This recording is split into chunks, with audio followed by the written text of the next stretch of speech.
আমাদের জেলা প্রশাসন কর্তৃক আমাদের যতগুলো ফিলিং স্টেশন আছে প্রত্যেকটা ফিলিং স্টেশনে আমাদের ট্যাগ অফিসার নিয়োগ করা হয়েছে।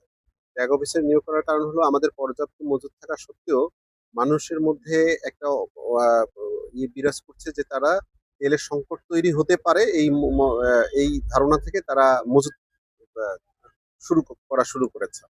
এই জন্য আমরা ট্যাগ অফিসার নিয়োগ করেছি। ট্যাগ অফিসার নিয়োগ করে ট্যাগ অফিসারের কাজ কি? ট্যাগ অফিসারের কর্মপরিধি তারা প্রতিদিন আমরা যে সমস্ত ফিলিং স্টেশনে বরাদ্দ করা হচ্ছে এই বরাদ্দকৃত যে জ্বালানি সেটা জ্বালানি এখানে যে নামানো হচ্ছে সেই নামানোর সময় তারা পর্যবেক্ষণ করছে যে সঠিক জ্বালানিটা তারা উত্তোলন করলো কিনা এবং এখানে তাদের রিজার্ভারে সেটা রাখছে কিনা এবং পরবর্তীতে সেটা আহ, বিভিন্ন যে আমাদের যানবাহন আছে যে যানবাহনের মধ্যে বিতরণ করা হচ্ছে কিনা। আমরা যদি মনে করি যে এই বিষয়টাকে যদি খুব ভালোভাবে মনিটর করা হয় যেটা আমরা করছি তাহলে আমাদের কোনো অভিযোগ থাকবে না এবং আপনারা দেখতে পাচ্ছেন যে বগুড়া জেলায় সে ধরনের কোনো অভিযোগ আমাদের কাছে নেই।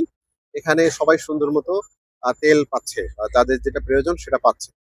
এর পরবর্তীতে আমাদের আরেকটা যে আমাদের নিয়মিত দুইটা মোবাইল কোর্ট এবং মনিটরিং টিম সেটা তারা বেরোচ্ছে। আমরা একটা সাথে এখন জেলা প্রশাসক স্যারের নির্দেশনায় আমি অতিরিক্ত জেলা প্রশাসক সার্বিক এসেছি।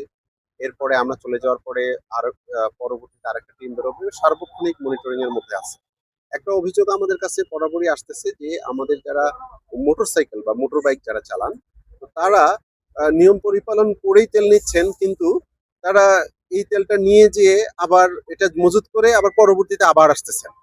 তো এইটা যেন কেউ না করে এই জন্য আমরা একই সাথে এটা যে আমরা এখানে পরিদর্শনে এসেছি পরিদর্শনের সাথে সাথে নিয়ম পরিপালনের সাথে এটা আমরা একটা সচেতনতা বৃদ্ধি করার আহ্বান জানাচ্ছি যেন এই ধরনের আমাদের তেলের কোনো সংকট নেই। আপনারা অহেতুক এরকম করে আতঙ্কিত হয়ে এই কাজটি করবেন না যেটা অন্যদের জন্য ক্ষতির কারণ হয়ে দাঁড়াবে। না এই ধরনের তেল দেওয়ার ক্ষেত্রে আমাদের কোনো নির্দেশনা নেই। বিশেষ করে যারা ফিলিং স্টেশন ছাড়া কেউ তেল বিক্রি করতে পারবে না। আর এই ধরনের ঘটনা যদি কোনো স্পেসিফিক স্টেশন ফিলিং স্টেশনের বিরুদ্ধে আপনারা হয়ে থাকে তাহলে আমাদেরকে করবেন, আমরা এটা তাদের বিরুদ্ধে যথাযথ ব্যবস্থা নিব। তো আমরা সার্বক্ষণিক আমাদের ট্যাগ অফিসার থেকে শুরু করে আমাদের মোবাইল টিম এবং আমাদের বিএসটিআই অন্যান্য সংগঠন সবার আমরা একটা সতর্ক অবস্থানে আছি, মনিটরিং এর মধ্যে আছি।